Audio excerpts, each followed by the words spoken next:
सभी इतिहास प्रेमियों को मेरा नमस्कार। मैं डॉक्टर अशोक त्रिपाठी एक बार फिर से आपका स्वागत करता हूं अपने channel history, culture, historiography and research methodology में। मित्रों, भारतीय इतिहास में कुछ ऐसे युग पुरुषों ने जन्म लिया है जो किसी एक काल के न होकर के सर्वकालिक हो गए हैं, जिनकी कीर्ति और जिनका यश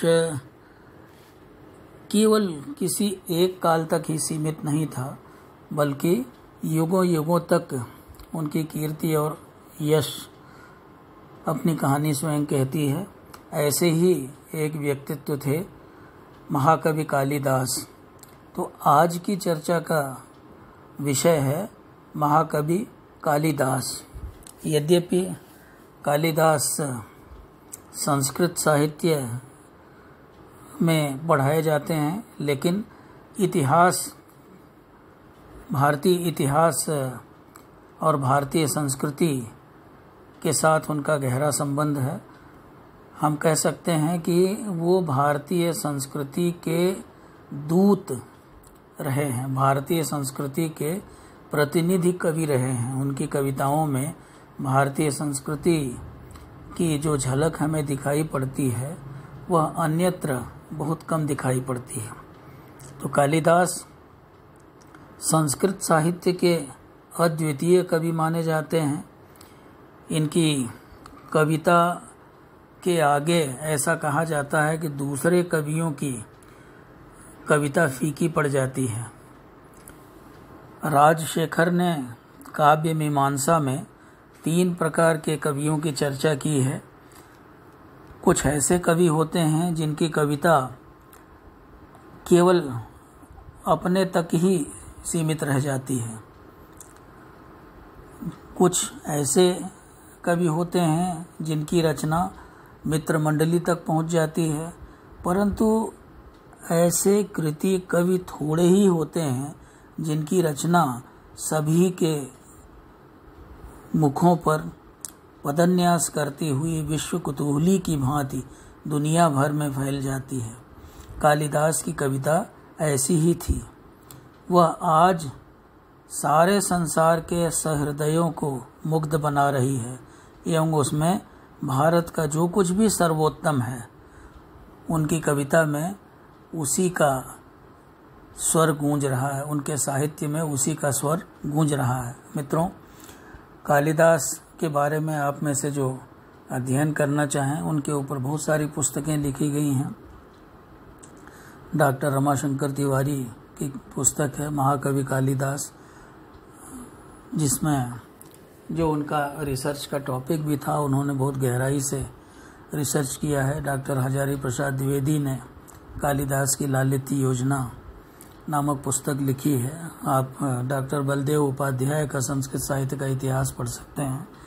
इसके अलावा और भी संस्कृत साहित्य के इतिहास में बहुत अच्छी अच्छी पुस्तकें हैं जिनसे आप कालिदास के बारे में जानकारी ले सकते हैं।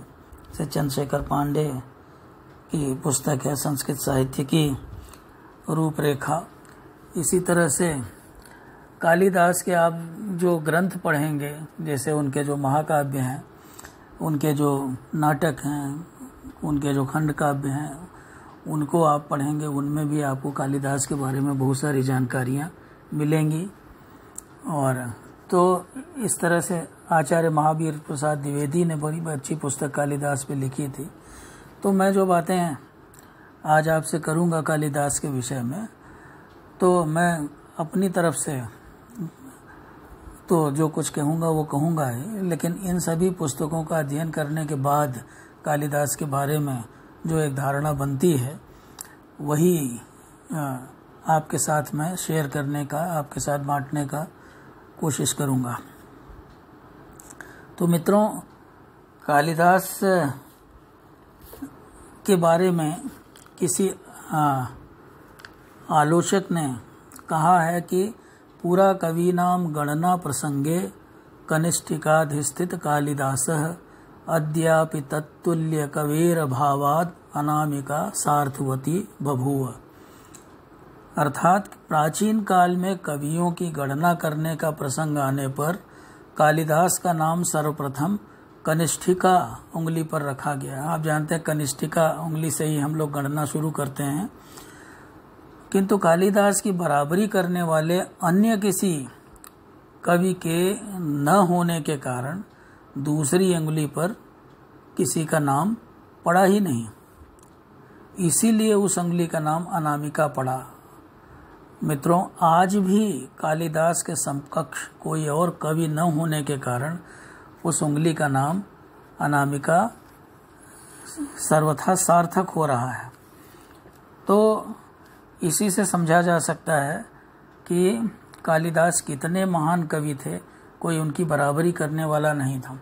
महर्षि अरविंद ने उनके बारे में कहा था, जब उन्होंने कालिदास के ऊपर एक लेख लिखा था बहुत पहले कभी, तो उसमें उन्होंने लिखा था कि वाल्मीकि, व्यास और कालिदास ये तीन ऐसे प्राचीन भारतीय संस्कृति के प्रतिनिधि हैं कि अगर केवल इन तीनों की रचना ही बची रह जाए तो जो कुछ भी हमारे साहित्य में जो कुछ भी प्राण तत्व है वह बचा रह जाएगा।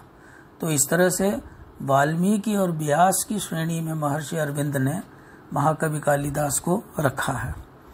कालिदास की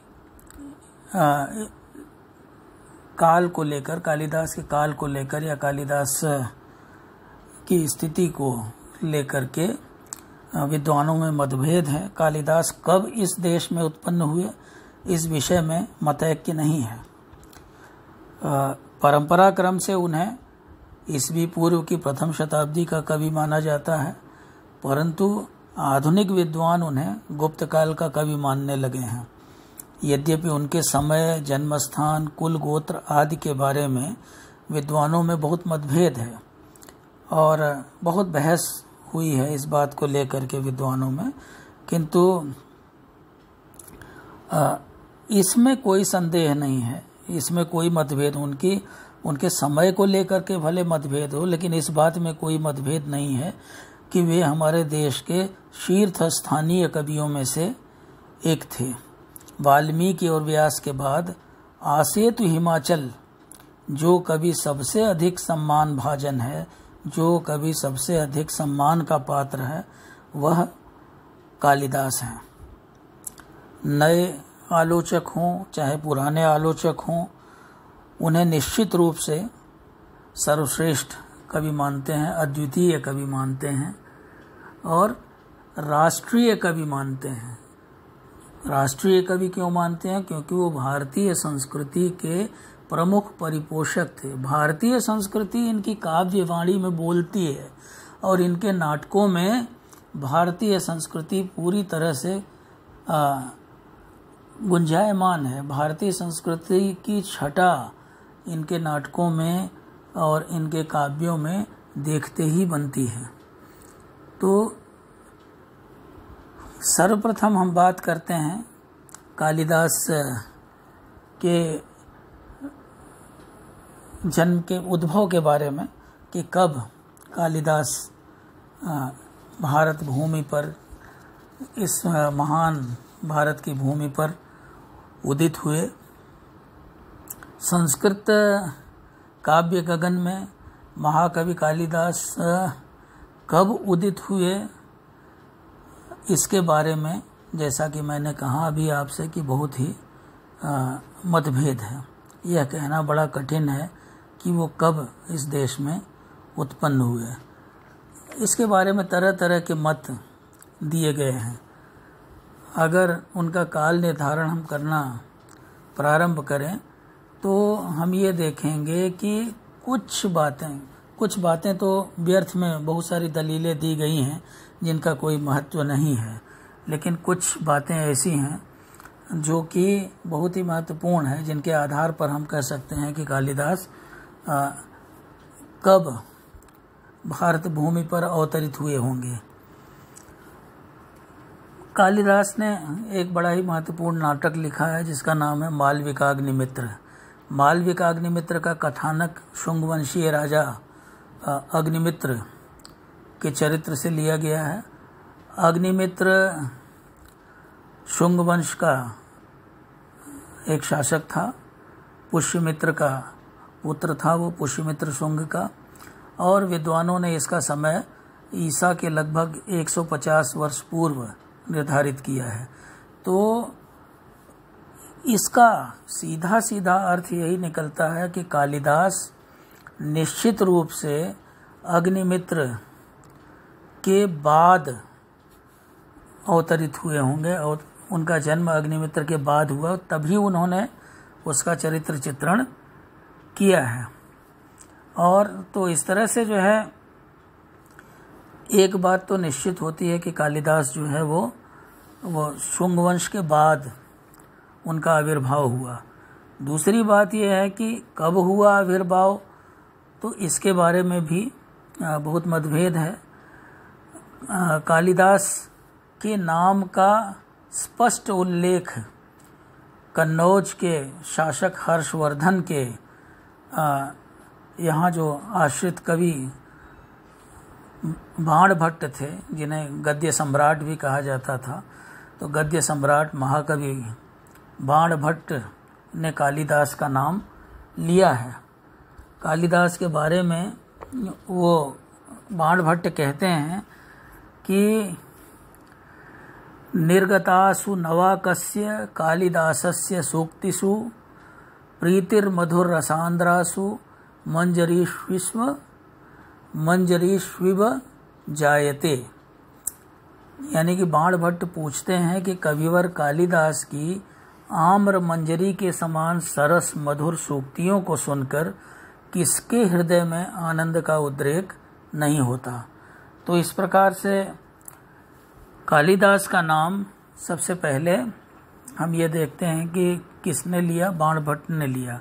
तो एक बात निश्चित हो जाती है कि कालिदास का उद्भव इसी बीच में कभी हुआ होगा, शुंग वंश के बाद, और हर्षवर्धन जिसका काल 606 ईस्वी से 647 ईस्वी तक है, उसके बीच में किसी समय हुआ होगा। पुलकेशिन द्वितीय के दक्षिण भारत के ऐहोल अभिलेख में भी इस महाकवि, ऐहोल अभिलेख जो है 634 ईस्वी में लिखा गया है, उसमें भी इस महाकवि के नाम का बहुत आदर के साथ उल्लेख हुआ है। तो इससे भी यह सिद्ध होता है कि कालिदास 634 ईस्वी के पहले ही हुए होंगे। तो इस तरह से महाकवि कालिदास का काल बहुत सारे लोग जो है, कुछ लोग जो है उनको 6ठी शताब्दी ईस्वी पूर्व का कवि मानते हैं, कुछ लोग आगे चल करके उनको प्रथम शताब्दी ईस्वी का कवि मानते हैं। तो इस प्रकार की बहुत सारी बातें इनके बारे में कही जाती हैं। प्रथम शताब्दी ईस्वी पूर्व का कवि भी इनको मान लिया जाता है। उसके भी कुछ कारण हैं जिस पर अभी हम चर्चा करेंगे। सबसे पहले हम कुछ प्रमुख मतों के बारे में बात कर लेते हैं। अब जैसे 6ठी शताब्दी ईस्वी का मत है, यह मत जो है वो फर्गुसन महोदय का कथन है। उनका ये कहना है कि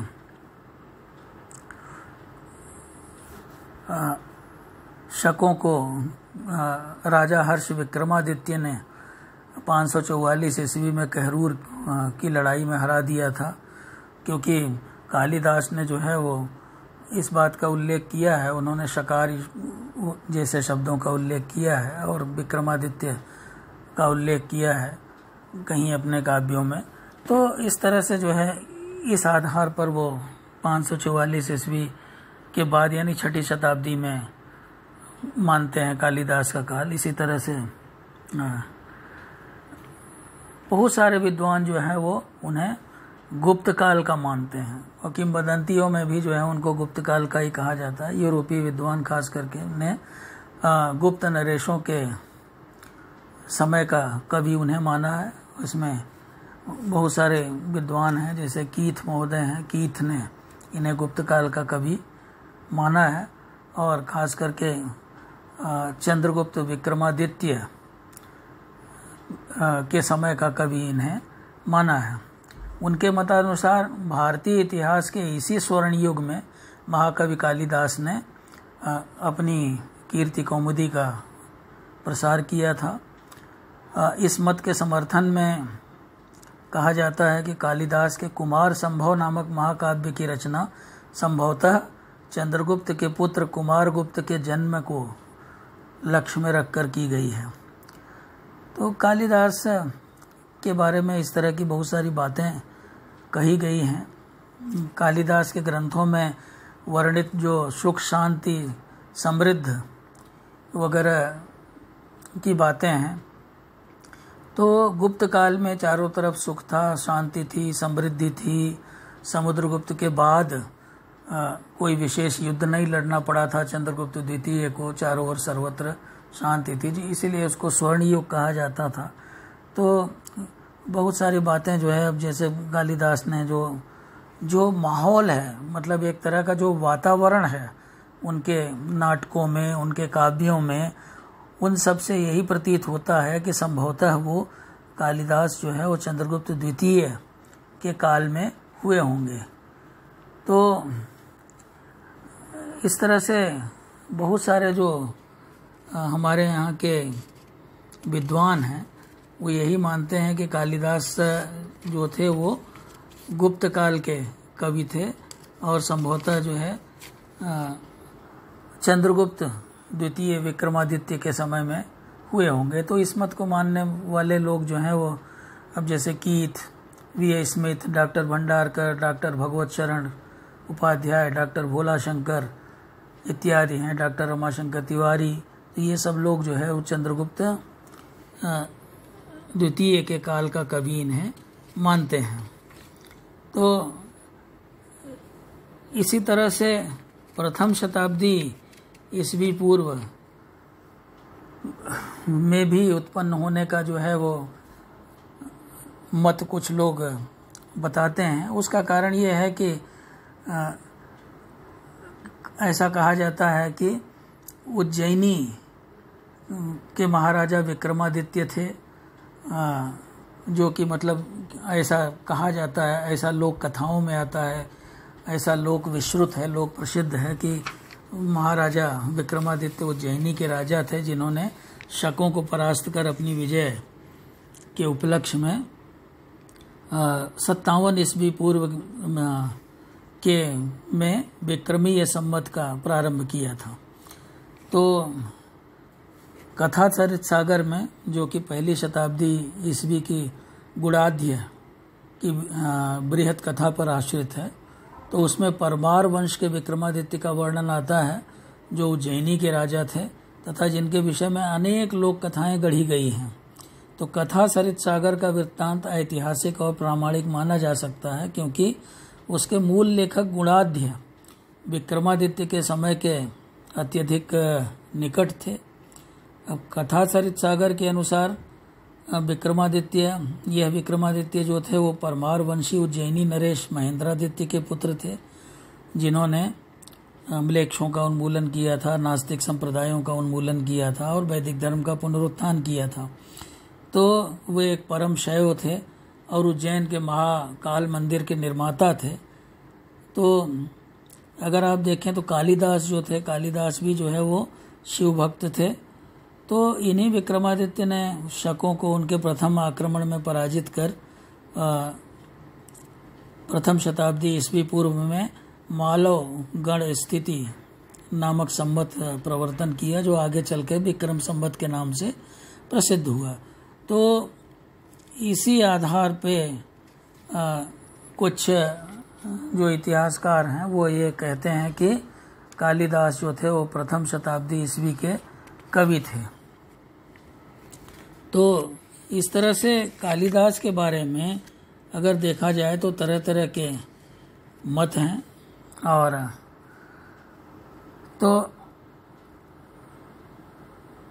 लेकिन जहाँ तक आजकल की बात है, आजकल जो है वो कालिदास को प्रथम शताब्दी का कवि न मान करके अधिकांश विद्वान यही मानते हैं कि कालिदास जो है वो गुप्त काल के कवि थे और गुप्त काल में भी चंद्रगुप्त विक्रमादित्य के समय के कवि थे। तो इस तरह से ये एक बहुत ही विवादास्पद विषय है, इसके बारे में बहुत सारी बातें कही गई हैं। इसके ऊपर पूरा का पूरा लेक्चर हो सकता है, लेकिन इस विवाद को हम यहीं समाप्त करते हैं और आगे देखते हैं हम। तो कालिदास का जहाँ तक संबंध है, यद्यपि उनके समय, उनके जन्म स्थान के बारे में हमें पता नहीं है, फिर भी अब जैसे कुछ लोग ये कहते हैं, उनके जन्म स्थान के बारे में भी थोड़ी सी बातचीत कर लें। कुछ लोग ये कहते हैं कि उनका जन्म स्थान कश्मीर था। अब कश्मीर को क्यों कहा जाता है उनका जन्म स्थान? कश्मीर को उनका जन्म स्थान इसलिए बताया जाता है कि कालिदास के काव्यों को अगर हम पढ़ें तो कालिदास के काव्यों में हम ये देखते हैं कि कालिदास ने हिमालय के प्रदेशों का बहुत अच्छा वर्णन किया है। अब कालिदास कश्मीर के थे, एक मत ये है। दूसरा मत कालिदास के बारे में ये है, ये कहा जाता है कि कालिदास जो है वो उज्जैनी के थे। दिल्ली विश्वविद्यालय के संस्कृत के प्रोफेसर जो कि बहुत विद्वान व्यक्ति थे, बहुत नामी व्यक्ति थे, पंडित लक्ष्मीधर कल्ला ने एक पुस्तक लिखी थी, कालिदास का जन्म स्थान, the birth place of Kalidas. तो कालिदास का जन्म स्थान नामक पुस्तक में पंडित लक्ष्मीधर कल्ला ने यह बताने का प्रयास किया है कि कालिदास कश्मीर के ही थे और उनका ये कहना था कि कालिदास ने अपने ग्रंथों में हिमालय का इतना विस्तृत और इतना सूक्ष्म वर्णन किया है कि उससे ये पता चलता है कि संभवतः उन सारे इलाकों को उन्होंने बहुत अच्छी तरह से देखा होगा, परखा होगा, जाना होगा, वो वहाँ रहे होंगे। अब आप कुमार संभव को ले लीजिए, कुमार संभव का तो वर्णन ही हिमालय के वर्णन से आरंभ होता है। इसी तरह से मेघदूत के यक्ष की निवास भूमि अलकापुरी, वो भी हिमालय के गोद में ही बसी थी। विक्रमोर्वशीय के पुरूरवा और उर्वशी और कुमार संभव के शिव और पार्वती, इन दोनों युग्मों की जो प्रणय लीला थी वो भी हिमालय से ही संबंधित है, हिमालय पर ही हुई थी, कश्मीर के पास हम कह सकते हैं गंधमादन पर्वत पर। तो रघुवंश के वशिष्ठ, शाकुंतल के कण्व तथा मारीच आदि ऋषियों के आश्रम हिमालय में ही बसे थे। तो ये सभी स्थान कश्मीर में सिंधु नदी की घाटी में अवस्थित थे। तो इस तरह से मित्रों हम ये देखते हैं कि हिमालय का बार बार उल्लेख हुआ है कालिदास के काव्यों में और इसी के आधार पर ये कहा जाता है कि उनका जन्म कश्मीर में हुआ था। दूसरी बात यह है कि मालवा और उज्जैनी से कालिदास को विशेष अनुराग था, विशेष प्रेम था। मेघदूत में जब मेघ को अपना दूत बनाते हैं कालिदास, तो उसको जो है वो बताते हैं कि वो कैसे कैसे किन रास्तों से जाएगा। तो जब रास्तों के बारे में बताते हैं तो कवि ने प्रसिद्ध महाकाल मंदिर में होने वाली आरती, मालवा के वैभव, लोक कथानकों, प्रथाओं और इत्यादि का जो है बहुत ही आकर्षक वर्णन किया है। इस नगरी के सौंदर्य और का बहुत अच्छा वर्णन किया है उन्होंने। तो इस तरह से जो है इस आधार पर कुछ लोग ये कहते हैं कि उज्जैनी भी हो सकता है कि कालिदास का जन्म स्थान हो। अब जैसे उन्होंने लिखा है पूर्व मेघ, अगर आप देखें तो उसमें उज्जैनी का उन्होंने जिक्र किया है। वक्रपंथा यद्यपि भवतः प्रस्थितस्योत्तराशाम सौधोत्संग प्रणय विमुखो मास्म भूरुज्जैन्याः विद्युद्याम स्फुर्त चकितैस्तत्र पौरांगनानां लोलापांगैर्यदि न रमसे लोचनैर्वंचितो असि। अर्थात कि यद्यपि उत्तर की ओर जाने में, कालिदास मेघ से कहते हैं कि यद्यपि उत्तर की ओर जाने में तुम्हारा मार्ग टेढ़ा हो जाएगा, फिर भी तुम उज्जैनी के प्रसादों के क्रोड़ में चलने वाली प्रणय लीलाओं से विमुख मत होना। तुम्हारी बिजली के कौंध से चकित होकर उज्जैनी नगरी की सुंदरियां जो चंचल कटाक्ष चलाएंगी, उनमें यदि तुम्हारा मन न रमा तो समझो कि तुम्हारे नेत्र व्यर्थ हैं अथवा तुम्हारा जन्म ही निरर्थक है। तो इस तरह से उज्जैनी को भी जो है कालिदास का जन्म स्थान बहुत लोग मानते हैं, लेकिन इसके बारे में निश्चित रूप से कुछ नहीं कहा जा सकता। कालिदास, एक बात और कही जाती है कि कालिदास नाम जो है वो कश्मीरी नहीं है। कल्हण ने अपनी राज तरंगिणी में कालिदास का उल्लेख नहीं किया है। भामह, रुद्रट, कैयट, मम्मट, कल्हण इत्यादि जो पंडितों के उल्लेख हैं, ये राजतरंगिणी तथा अन्य ग्रंथों, राजतरंगिणी में और दूसरे ग्रंथों में ये नाम उपलब्ध होते हैं, लेकिन कालिदास नाम उपलब्ध नहीं होता।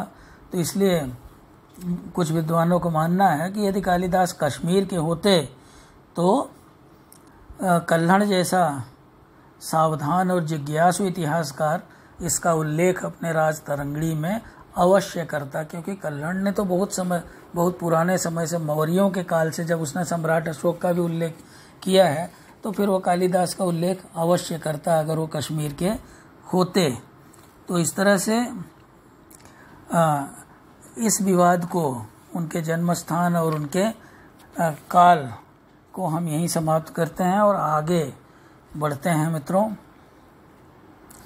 सबसे पहले हम कालिदास की कुछ रचनाओं की बात करते हैं। उनकी जो रचनाएं हैं, चूँकि कालिदास के जो काव्य ग्रंथ हैं वो बहुत ही महत्वपूर्ण हैं, तो थोड़ा सा उनका उल्लेख किए बिना हम आगे बढ़ें तो ये उचित नहीं लगता। तो इसलिए कालिदास ने अनेक काव्य ग्रंथ लिखे। उसमें कुछ खंड काव्य थे, कुछ उसमें महाकाव्य थे, कुछ नाटक थे। अब उनके खंड काव्यों में ऋतु संहार और मेघदूत प्रसिद्ध हैं। ऋतु संहार संभवतः कालिदास की पहली, डॉक्टर बलदेव उपाध्याय का मानना है कि ये डॉक्टर बलदेव उपाध्याय का मानना है कि ऋतु संहार कालिदास की पहली काव्य कृति है। और विद्वानों की दृष्टि में बाल कवि कालिदास ने काव्य कला का प्रारंभ संभवतः ऋतु संहार की रचना से ही किया होगा। और लेकिन इसमें भी बहुत सारे जो विद्वान हैं, वो कुछ लोग तो उनकी रचना मानने से ही जो है इनकार कर देते हैं, क्योंकि उनका ये कहना है कि इसमें जो है वो कालिदास की शैली के दर्शन हमें नहीं होते हैं। कालिदास की शैली और जो उनके जो उनके दूसरे ग्रंथों की जो शैली है और इस ग्रंथ की जो शैली है, वो उसमें जो है बहुत फ़र्क है, बहुत अंतर है। इसलिए जो है कुछ लोग ये मानने को तैयार नहीं होते हैं। तो मित्रों, दूसरा जो है उनका खंड काव्य वो मेघदूत है।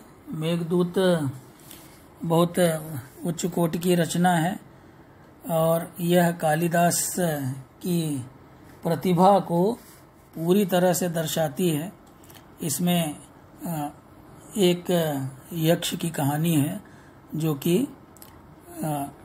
कुबेर के श्राप वश अपनी प्रिया से अलग हो गया है, और जब बरसात के महीने में मेघ उमड़ घुमड़ कर आते हैं तो उसे अपनी प्रिया की याद आती है। तो उन मेघों के द्वारा वह वियोग विधुरा कांता विरही जो यक्ष था, वो अपनी प्रिया के पास मेघों के द्वारा प्रणय संदेश भेजता है।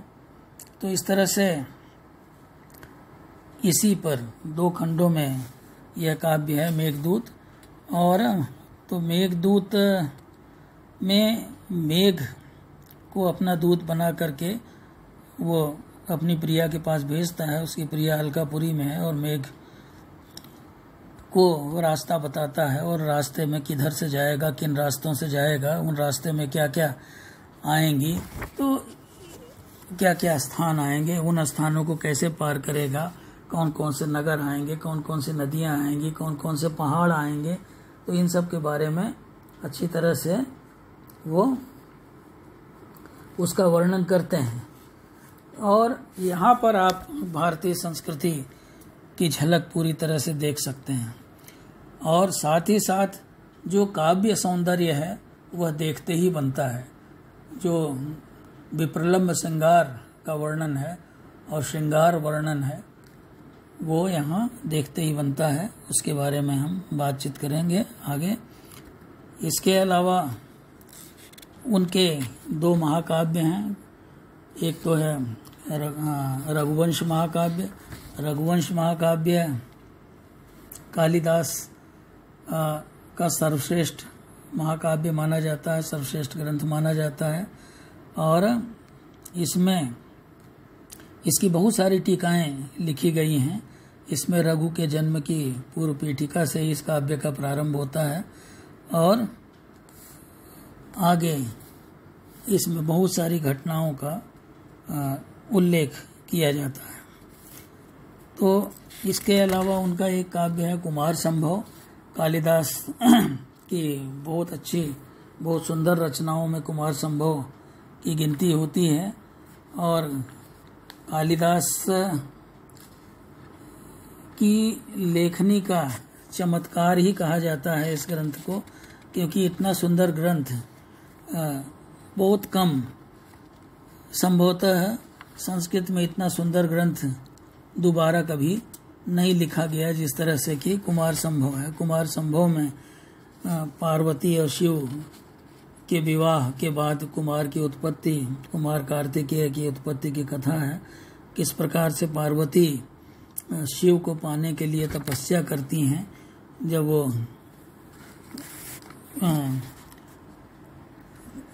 कालिदास ने उसमें दर्शाया है कि किस प्रकार से कामदेव जो है वो शिव को समाधि से जगाने का प्रयास करता है। शिव क्रोधित होकर के उसे भस्म कर देते हैं। पार्वती जो है वो मन ही मन शिव से प्रेम करती हैं, उनकी पत्नी बनना चाहती हैं। तो बहुत अच्छा उन्होंने लिखा है कि 5वें अंक में पहला ही श्लोक है, तथा समक्षम दहता मनोभवम पिनाकिना भग्न मनोरथा सती निनिंद रूपम हृदयन पार्वती प्रियेषु सौभाग्य फला ही चारुता। कि कामदेव को अपनी आंखों के सामने जलकर भस्म होता हुआ देख करके पार्वती की शिव की पत्नी बनने की जो इच्छा थी वो समाप्त हो गई और उन्होंने जो है अपने रूप की घोर निंदा की। क्यों? क्योंकि उस रूप का क्या औचित्य है जिससे कि अपने प्रियतम को रिझाया न जा सके। तो इसीलिए उन्होंने तपस्या करने का निश्चय किया। ये शिषा कर तुम वंद्य रूपताम तपोभिरात्म समाधिमास्थाय तपोभिरात्मनः अवाप्यते वा कथम अन्यथा द्वयम तथा विधम प्रेम प्रतिष्ठादृश। तो उन्होंने तपस्या के द्वारा शिव को प्राप्त करने की ठानी, क्योंकि शिव का प्रेम और शिव को पति के रूप में प्राप्त करना और किसी भी उपाय से संभव नहीं था। तो कुमार संभव कालिदास की कला की सर्वोत्तम सृष्टि है, बहुत सुंदर सृष्टि है। अपने सुंदर भाव व्यंजना, उदात्त एवं कोमल कल्पना तथा प्रांजल पद विन्यास के कारण वह आधुनिक रुचि के विशेष अनुकूल है और काव्य की सारी विशेषताएं हमें इस ग्रंथ में मिल जाएंगी, हमें इस ग्रंथ में दिखाई पड़ जाएंगी।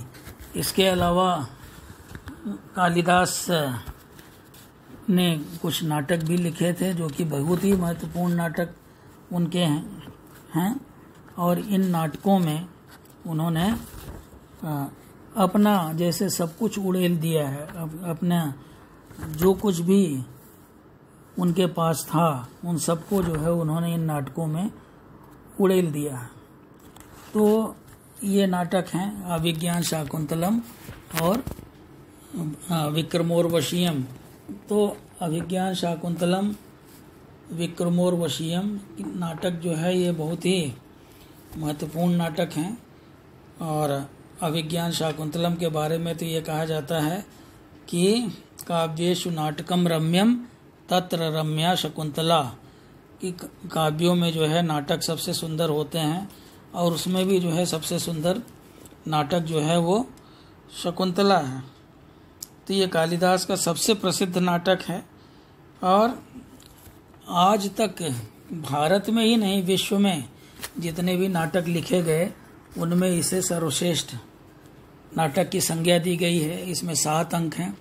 इन 7 अंकों में जो चौथा अंक है वो चौथा अंक सबसे अधिक महत्वपूर्ण माना गया है, क्योंकि चौथे अंक की जो विशेषता है वो विशेषता वो भी 4 श्लोकों के कारण है। कहते हैं कि वो 4 श्लोक जो है वो अभिज्ञान शाकुंतलम में 4 नगों की तरह से जड़े हुए हैं। उन 4 श्लोकों में करुण भाव का मतलब करुण भाव व्याप्त है और ऐसा आलोचकों का मानना है कि करुण भाव के सर्वोत्तम उदाहरण हैं वो 4 श्लोक और इनके भाव जो हैं वो मार्मिक और नितांत स्वाभाविक हैं। तो इस तरह से अगर देखा जाए तो अभिज्ञान शाकुंतल जो है निश्चित रूप से उनका एक जो सर्वश्रेष्ठ रचना है, सर्वश्रेष्ठ नाटक है। और कालिदास की सारी काव्यगत विशेषताएं इसमें दिखाई पड़ती हैं, जिनकी चर्चा अभी हम आगे भी करेंगे। और तो मित्रों, इसी तरह से उनका एक नाटक जो है विक्रमोर्वशीयम है। विक्रमोर्वशीयम में कालिदास ने जो है वो एक वैदिक प्रेमाख्यान के आधार पर इस नाटक को उन्होंने लिखा है। इसमें पुरूरवा और उर्वशी की प्रेम कहानी को बहुत ही सुंदर ढंग से, बहुत ही कमनीय ढंग से प्रस्तुत किया गया है। पुरूरवा एक बहुत ही परोपकारी राजा है और वह एक राक्षस से उर्वशी का उद्धार करता है। और फिर उर्वशी बहुत ही सुंदर थी, उसका रूप अलौकिक था, उसके ऊपर वह आसक्त हो जाता है और उसके वियोग में वह पुरूरवा पागल बन के जंगल में मारा मारा फिरता है। तो यहाँ पर कालिदास ने पुरूरवा के उद्दाम प्रेम का बहुत ही मार्मिक ढंग से वर्णन किया है और संसार के समग्र बंधनों को तोड़कर बहने वाली काम सरिता का चित्रण बड़ी मार्मिकता के साथ किया गया है। तो इस तरह से विक्रमोर्वशीय भी जो है वो एक प्रेम कहानी पर आधारित है। उनका एक दूसरा नाटक मालविकाग्निमित्रम है, जिसका जिक्र अभी हमने प्रारंभ में किया था व्याख्यान के। वो भी एक प्रेम कहानी है जिसमें शुंग वंशीय नरेश अग्निमित्र और मालविका के प्रेम की कहानी है। और ये एक ऐतिहासिक नाटक है, ऐतिहासिक काल का नाटक है। ऐसा कहा जाता है कि इन नाटकों का मंचन विशेष अवसरों पर किया जाता रहा होगा। तो मित्रों, इस तरह से अभी हमने कालिदास के रचनाओं का परिचय प्राप्त किया थोड़ा बहुत।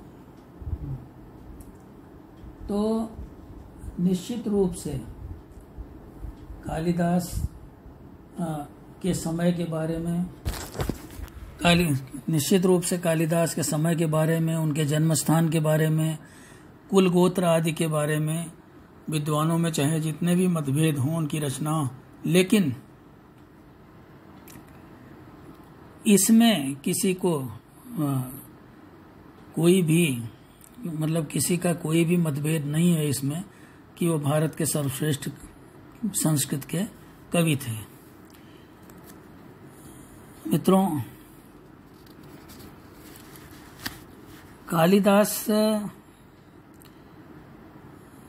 ने अपने साहित्य में भारतवर्ष की समूची साधना का निचोड़ रख दिया है। भारतवर्ष में जो कुछ भी था, भारतवर्ष में जो कुछ भी सत्यम शिवम सुंदरम था, उन सब का निचोड़ हमें कालिदास के साहित्य में प्राप्त हो जाता है। बहुत प्राचीन काल से ही उन्हें राष्ट्रीय कवि के रूप में जाना जाता है, और जाना भी क्यों न जाए, क्योंकि राष्ट्र की जितनी उनको समझ थी और राष्ट्र का जो गुणगान उन्होंने अपने साहित्य में, अपने काव्य में किया है, उसके कारण राष्ट्रीय कवि कहने में कोई अतिशयोक्ति नहीं होनी चाहिए। आज संसार के जितने भी विद्वान हैं वो कालिदास की इस महिमा को स्वीकार करते हैं। भारतीय मनीषा के लिए वे प्रेरणा स्रोत रहे हैं और आज भी हैं। आज भी उनके मुकाबले का कोई कवि नहीं है। डॉक्टर हजारी प्रसाद द्विवेदी ने अपनी पुस्तक कालिदास की लालित्य योजना में उनको भारतीय संस्कृति का प्रतिनिधि कवि बताते हुए लिखा है कि कालिदास ने राष्ट्र की समग्र सांस्कृतिक चेतना को अभिव्यक्ति दी है और उन्हें इस कला पर अधिकार था। भारतवर्ष के ऋषियों, संतों, कलाकारों, राजपुरुषों और विचारकों ने जो कुछ भी उत्तम एवं महान दिया है, उसके सहस्रों वर्षों के इतिहास का जो कुछ सौंदर्य है, उसने मनुष्य को पशु सुलभ धरातल से उठाकर देवत्व में प्रतिष्ठित करने की जितनी विधियों का संधान किया है, उन सब को ललित मोहन एवं सशक्त वाणी देने का काम कालिदास ने किया है। तो इस तरह से हम देखते हैं कि डॉक्टर हजारी प्रसाद द्विवेदी ने सत्य ही कहा है कि वो भारतीय संस्कृति के प्रतिनिधि कवि थे। वो भारत के सांस्कृतिक दूत थे। वो आज भी देश विदेश की न जाने कितनी भाषाओं में उनकी पुस्तकों का अनुवाद हुआ है और पूरी दुनिया उनसे परिचित है।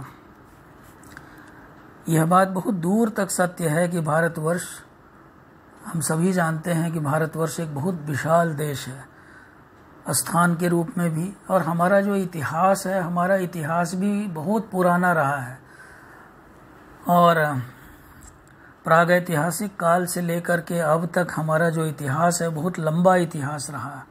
तो इस यह विशाल भूखंड भौगोलिक दृष्टि से सब प्रकार से एक अविभाज्य इकाई है। उत्तर में भारत में हम देखते हैं कि पर्वतराज हिमालय है, जिससे पूरा का पूरा उत्तर पंजाब से लेकर के एकदम नॉर्थ ईस्ट तक, जिसे हम कहते हैं कि पूर्वोत्तर भारत तक पूरा हिमालय की श्रेणियां फैली हुई हैं। इसी तरह से तीन तरफ से भारत जो है वो समुद्र से घिरा हुआ है।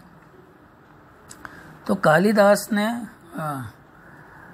जो वर्णन किया है, जो भौगोलिक वर्णन किया है, उन्होंने जो है लिखा है कि अस्ति उत्तरस्याम दिशि देवात्मा हिमालयो नाम नगाधिराज पूर्वा परौ तोय निधिवगाह स्थितः पृथिव्या यो मानदंड। वो कहते हैं कि उत्तर में पर्वतराज हिमालय दोनों भुजाओं से पूर्व और पश्चिम समुद्र को छूता हुआ इस प्रकार छाया है मानो कि पृथ्वी का मानदंड है। मित्रों, हिमालय के प्रदेशों को कालिदास ने देवभूमि कहा है। पितुः प्रदेशास्तव देवभूमयः, और हिमालय पर्वत को उन्होंने देवतात्मा कहा है। रघुवंशियों ने जिस विशाल भूमि पर शासन किया था वह कालिदास की विशाल भारत भूमि है। तो इस तरह से हम ये देखते हैं कि उन्हें भारत की बहुत समझ थी, भारत के इतिहास की, भारत की संस्कृति की, भारत की कला की बहुत अच्छी समझ थी। अगर हम देखें भारत के कला के बारे में, तो जो भी है हमारे यहाँ कालिदास का अगर हम साहित्य पढ़ें तो उसमें हम मूर्ति कला का वर्णन भी पाएंगे, उसमें हम वास्तुकला का वर्णन भी पाएंगे, उसमें हम चित्रकला का वर्णन भी पाएंगे, उनमें हम विशेष प्रकार के परिधानों का भी वर्णन पाएंगे, उनमें हम तरह तरह के नृत्य, गीत, संगीत, कौन सी ऐसी, जिसे भारत में कहा जाता था कि भारत में 64 कलाएं होती थी, वात्स्यायन ने 64 कलाओं का जिक्र किया है, तो उन 64 कलाओं को अगर एक साथ कहीं देखना हो, एक साथ कहीं परिलक्षित करना हो, तो हमें कालिदास का काव्य पढ़ना चाहिए, कालिदास का साहित्य पढ़ना चाहिए, कालिदास के नाटक पढ़ने चाहिए। तो इन सारी कलाओं के दिग्दर्शन उनमें हो जाएंगे। विभिन्न प्रकार के नृत्य, गीत, उत्सव, रीति रिवाज, इन सब का उल्लेख कालिदास के काव्य में हमें मिलता है। मनुष्यों के मनोविज्ञान का, मानव मनोविज्ञान के बहुत कुशल चितेरे थे कालिदास। मानव मनोविज्ञान को बहुत अच्छी तरह से समझते थे, और इसलिए जो है कालिदास के जो विभिन्न पात्र हैं, ऐसा लगता है जैसे कि कालिदास जो है उनके मस्तिष्क में घुस गए हैं, उनके दिमाग में घुस गए हैं, और उनके दिमाग में क्या चल रहा है उसकी उन्हें समझ बहुत अच्छी थी। खास करके जो प्रेम, प्रणय इत्यादि का जो उन्होंने वर्णन किया है, उसका कोई मुकाबला नहीं है। इसी तरह से वो तपस्या में रत चाहे पार्वती हों, वो क्या सोच रही हैं, उनकी क्या सोच है, उसके बारे में जो उन्होंने लिखा है। मेघदूत में आप देख लीजिए, मेघदूत में यक्ष के मन में क्या चल रहा है, वो कालिदास बहुत अच्छी तरह से समझते थे और जानते थे। तो भारत में जो विभिन्न जातियों के लोग आए, भारत में बहुत सारे विदेशी आक्रमण हुए, विदेशी आक्रमणों के कारण बहुत सारी जातियां भारत में आ गईं, भारत में आकर के बस गईं। वो अपने साथ अपनी संस्कृति ले आईं, अपनी कला ले आईं, अपने रीति रिवाज ले आईं। अगर हम कालिदास के साहित्य को अच्छी तरह से पढ़ें तो हम ये देखेंगे कि कालिदास को उनकी भी बहुत गहरी समझ थी, उनकी भी बड़ी अच्छी समझ थी, क्योंकि उन्होंने बहुत सारे शब्दों का ऐसे शब्द आते हैं उनके साहित्य में जो कि विदेशी लोग प्रयोग किया करते थे, और यवन शब्द का उन्होंने प्रयोग किया है। इसी तरह से विदेशी लोग जिस तरह के परिधान पहनते थे, जिस तरह के कपड़े वगैरह पहनते थे, कुछ उनके रीति रिवाज वगैरह थे, तो वो सब भी जो है हमें दिखाई देता है। और तो ये जो एक बहुत बड़ी जनमंडली भारत में आ गई थी बाहर से, विदेशों से, उनके बारे में डॉक्टर हजारी प्रसाद द्विवेदी लिखते हैं कि कालिदास को कैसे उनका परिचय था। वो लिखते हैं कि इस बहुत विचित्र जनमंडली के सर्वोत्तम को रूप, ललित रूप देना बड़ी मर्म भेदनी दृष्टि और अर्थग्राहिका शक्ति का परिचायक है। कालिदास में यह शक्ति पूरी मात्रा में थी, इसीलिए वे संपूर्ण राष्ट्रीय चेतना को ललित रूप देने में कृतकार्य हुए। मित्रों, कालिदास के पूर्व भारतवर्ष में बहुत सारी घटनाएं घट चुकी थी, बहुत सारे जो है राजनीतिक घटनाक्रम घट चुके थे, बहुत सारे आध्यात्मिक आंदोलन हो चुके थे, और उसके अलावा बहुत सारा साहित्य लिखा जा चुका था। जैसे कौटिल्य का अर्थशास्त्र था, बहुत बड़ा ग्रंथ था। उसके पहले, उसके और भी पहले पुराणों की रचना, उपनिषदों की रचना, वेदों की रचना, तो जो भारतीय दर्शन, षट दर्शन थे, उनका उद्भव हो चुका था। अद्वैतवाद का उद्भव हो चुका था। बौद्ध और जैन धर्म एक आंदोलन के रूप में उभर के सामने आ चुके थे। रामायण और महाभारत जो है वो धीरे धीरे गुप्त काल तक आते आते शक्तिशाली महाकाव्य के रूप में जाने लगे थे।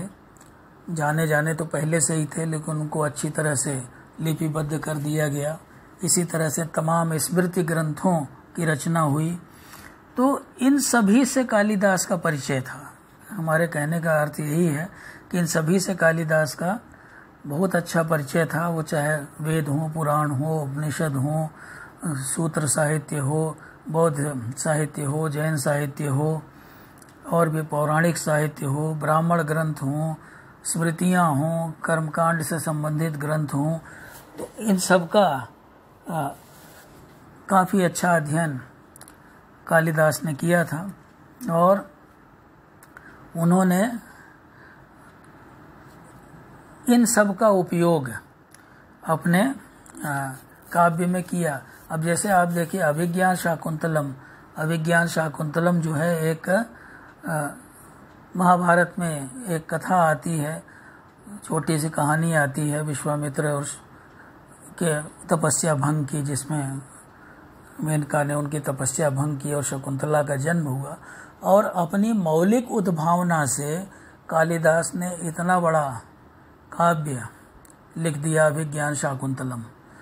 जैसे मध्यकाल में जैसे आप देखिए सूरदास हैं, सूरदास ने एक छोटी सी घटना, श्रीमद् भागवत की जो घटना थी कि किस तरह से उद्धव आते हैं गोपियों को ज्ञान सिखाने के लिए, लेकिन गोपियों ने उनको प्रेम सिखा दिया। तो भ्रमर गीत सार के नाम से जो है उन्होंने अपनी मौलिक उद्भावनाओं के द्वारा, अपनी वाग विदग्धता के द्वारा इतना बड़ा काव्य रच दिया। एक छोटी सी घटना को 700 पदों में फैला दिया। और यहाँ पर हम देखें तो कालिदास ने जो है एक छोटी सी कहानी को इतने बड़े नाटक का रूप दे दिया। और वो भी नाटक ऐसा लिखा उन्होंने जो कि सारे विश्व में प्रसिद्ध हो गया। कुछ यूरोपियंस उनकी तुलना जो है वो शेक्सपियर से करते हैं, उन्हें कहते हैं कि वो भारत के शेक्सपियर हैं। लेकिन अगर देखा जाए तो कहाँ कालिदास शेक्सपियर से हजारों साल पहले हुए थे। तो कालिदास और शेक्सपियर की तो कोई तुलना ही नहीं हो सकती। कालिदास उस युग में हुए थे जब इतना साधन नहीं था, इतनी सुविधा नहीं थी। शेक्सपियर उनसे बहुत बाद में हुए थे। हालांकि इसका अर्थ यह नहीं है कि हम शेक्सपियर की गरिमा को कम कर रहे हैं या शेक्सपियर की बुराई कर रहे हैं, ऐसा नहीं था। शेक्सपियर बहुत बड़े नाटककार थे, निस्संदेह। हो सकता है कुछ मामलों में कालिदास से बढ़ के हों, लेकिन कालिदास ने निश्चित रूप से बहुत पहले इतने सुंदर नाटक लिखे जिसका कोई जवाब नहीं। तो इसी तरह से कुमार संभोम में कालिदास ने पार्वती के मनोहर रूप का जो वर्णन किया है, वैसा वर्णन जो है वो हमें और कहीं देखने को नहीं मिलता है। कालिदास ने लिखा है, अब जैसे पार्वती जब तपस्या कर रही थी तो तपस्या के समय उन्होंने लिखा एक श्लोक कि स्थिता क्षणम पक्षमसु तडिता धराः पयोधरोत्से धनिपात चूर्णितः वलीषु तस्याः स्खलितः प्रपेदिरे चिरेण नाभिम प्रथमोद बिंदवः। अब इसमें पार्वती की अनिंद्य सुंदरता का प्रकारांतर से बड़ा मनोहर वर्णन उन्होंने किया है। उन्होंने ये लिखा है कि जब पार्वती खुले स्थान पर बैठकर तपस्या करती थी तब वर्षा की बूंदें उनकी घनी भौहों में कुछ देर तक जो है वो चली जाती थी, फिर उसके बाद वहाँ से वो जल की बूंदें जो हैं कुछ देर तक उसमें लटक जाती थी। और फिर उसके बाद किस तरह से ये वर्षा की बूंदें जो हैं उनके ललाट से नाभि तक टकराती बल खाती पहुँचती थी। इसका इतना सुंदर, इतना सूक्ष्म वर्णन उन्होंने किया है। इसी तरह से पार्वती जो के बारे में वो लिखते हैं कि महारशय्या परिवर्तन च्युतय्य स्वकेश पुष्पयस्म्या दूयते अशेतशा बाहुल्यतोपधायिनी निषेदुषी स्थंडिले केवले। कि जो पार्वती मोटे मोटे रुई के गद्दों पे सोती थी और उनके केश से जो पुष्प गिर जाया करते थे वो भी उन्हें चुभते थे, वही पार्वती अब जो है वो पत्थर के चबूतरे पर लता के समान कोमल अपनी बाहों का तकिया लगा के सोती हैं। तो इस तरह से बहुत सारी मतलब उनके काव्य के बारे में क्या कहा जाए। अब इसी तरह से उत्तर मेघ में जो है वो एक ही श्लोक में हर ऋतु में खिलने वाले फूलों का वर्णन कर देते हैं। कभी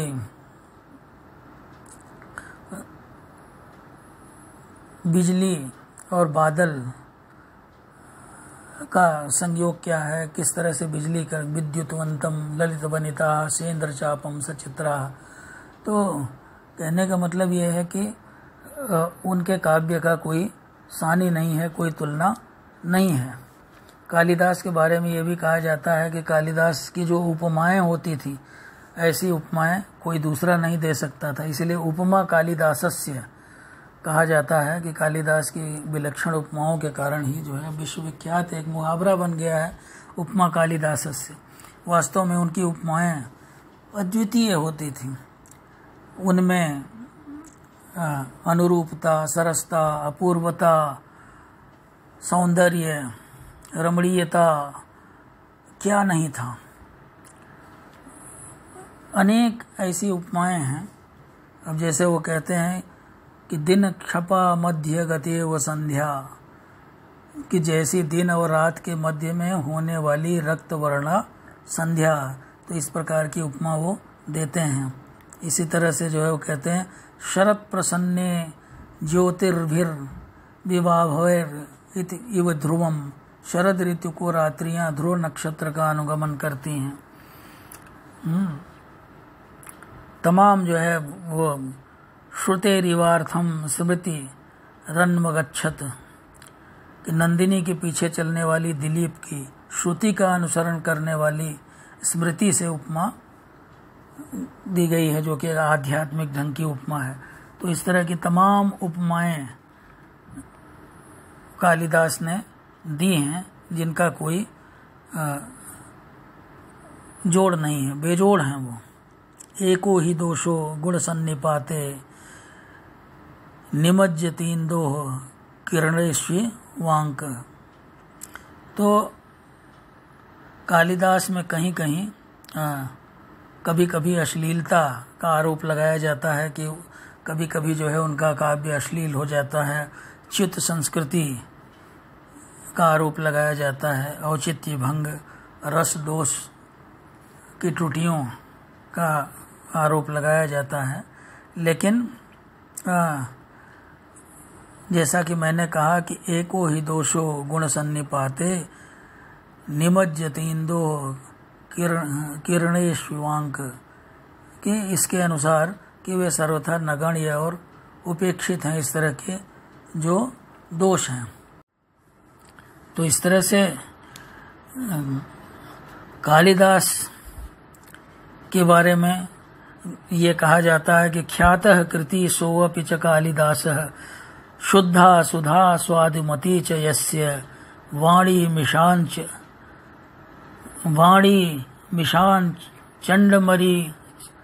चंडमरीचि गोत्र सिंधोः परम पारमवाप कीर्ति। धन्य है वे कवि कालिदास जिनकी कीर्ति उनकी कविता के समान ही निर्दोष है, अमृत तुल्य है, मधुर है। जिस प्रकार उनकी वाणी सूर्यवंश का पूरा वर्णन कर सकी, वैसे ही उनकी कीर्ति भी समुद्र के पार पहुंची है।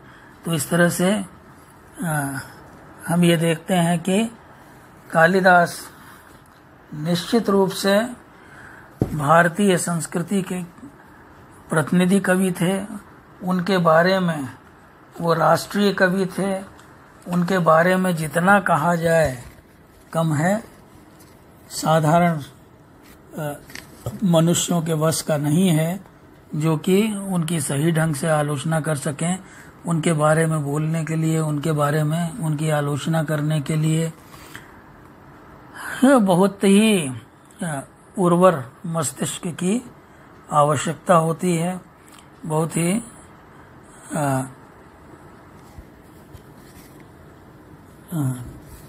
काबिलियत की आवश्यकता होगी, तभी उनके बारे में कुछ कहा जा सकता है। हमेशा उन्होंने अपने काव्यों में राष्ट्र के मंगल के बारे में सोचा। उन्होंने भारतीय परंपराओं को, भारतीय संस्कृति को अपने काव्य में स्थान दिया। प्रकृति का जैसा उन्होंने वर्णन किया वैसा वर्णन शायद ही कोई अपने काव्य में कर पाए। प्रकृति उनके लिए बहुत ही महत्वपूर्ण थी। आज के समय में हम पर्यावरण की चिंता करते हैं और पर्यावरण हमारे लिए बहुत ही महत्वपूर्ण हो गया है। आज पर्यावरण जो है वो बहुत गंदा हो रहा है। तो इसलिए अगर देखा जाए तो कालिदास जो थे उन्होंने प्रकृति को अपने काव्य में स्थान दे करके उन्होंने पर्यावरण की सेवा की है। उन्होंने पर्यावरण के प्रति हमारा ध्यान आकर्षित किया है। इसीलिए उन्होंने जो है सारी ऋतुओं का वर्णन किया है अपने काव्य में, और उनका काव्य जो है वो प्रकृति के वर्णन से भरा हुआ है। प्रकृति के एक एक रंग का चित्रण उन्होंने किया है। अगर आप अभिज्ञान शाकुंतलम वगैरह को देखें तो अभिज्ञान शाकुंतलम में मतलब वो ये भी दिखाते हैं कि जब शकुंतला जो है चली जाती है तो उसके द्वारा जो पौधे लगाए गए थे वो पौधे भी जो है वो मुरझा गए। वो पौधे क्यों मुरझा गए? तो जो मनुष्य का, तो इससे वो यही बताना चाहते हैं कि जो मनुष्य का जो प्रकृति से संबंध है, मनुष्य का प्रकृति से संबंध है, तो मनुष्य और प्रकृति एक दूसरे के पूरक हैं। बिना प्रकृति के बिना मनुष्य का जीवित रहना संभव नहीं है। और तो इस तरह से जो है प्रकृति और मनुष्य के बीच एक तालमेल का जो उदाहरण उन्होंने प्रस्तुत किया है अपने काव्य में, वह देखते ही बनता है। तो मित्रों, उम्मीद है कि आज की ये जो चर्चा है वो आपको पसंद आई होगी। और तो कालिदास के बारे में जितना ही कहा जाए उतना ही कम है। और उन्होंने भारतीय सांस्कृतिक परंपरा का प्रतिनिधित्व किया, और वो प्रतिनिधित्व उन्होंने आश्चर्यजनक निपुणता के साथ किया। और उनकी वाणी में हमें इस देश की वाणी दिखाई पड़ती है। ऐसा मालूम होता है मानो कालिदास नहीं बोल रहे हैं बल्कि भारत देश बोल रहा है उनकी वाणी में। तो आज की चर्चा यहीं समाप्त करते हैं। और अगर आपको यह चर्चा पसंद आई हो तो आप मेरे चैनल को लाइक करें और इस व्याख्यान के ऊपर कमेंट भी करें, और साथ ही साथ मेरे चैनल को सब्सक्राइब करें। आपका धैर्य से सुनने के लिए आप सबका बहुत बहुत धन्यवाद। शुभ रात्रि।